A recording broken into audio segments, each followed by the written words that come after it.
मछुओं का बुलावा। ये रेडियो वेरितास एशिया का हिंदी अनुष्ठान सत्य स्वर है। एक दिन ईसा गेनेसरेत की झील के पास थे। लोग ईश्वर का वचन सुनने के लिए उन पर गिरे पड़ते थे। उस समय उन्होंने झील के किनारे लगी 2 नावों को देखा। मछुए उन पर से उतरकर जाल धो रहे थे। ईसा ने सिमोन की नाव पर सवार होकर उसे किनारे से कुछ दूर ले चलने के लिए कहा।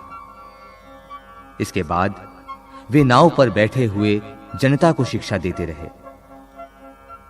उपदेश समाप्त करने के बाद उन्होंने सिमोन से कहा, नाव गहरे पानी में ले चलो और मछलियां पकड़ने के लिए अपने जाल डालो। सिमोन ने उत्तर दिया, गुरुवर, रात भर मेहनत करने पर भी हम कुछ नहीं पकड़ सके, परंतु आपके कहने पर मैं जाल डालूंगा।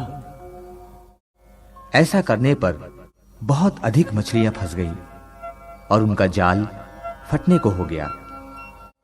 उन्होंने दूसरी नाव के अपने साथियों को इशारा किया कि आकर हमारी मदद करो। वे आए और उन्होंने दोनों नावों को मछलियों से इतना भर लिया कि नावें डूबने को हो गई।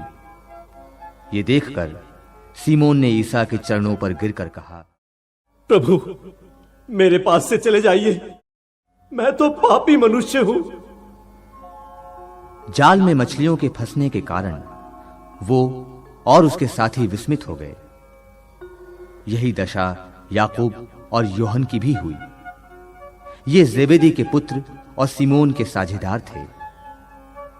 ईसा ने सिमोन से कहा, डरो मत, अब से तुम मनुष्यों को पकड़ा करोगे।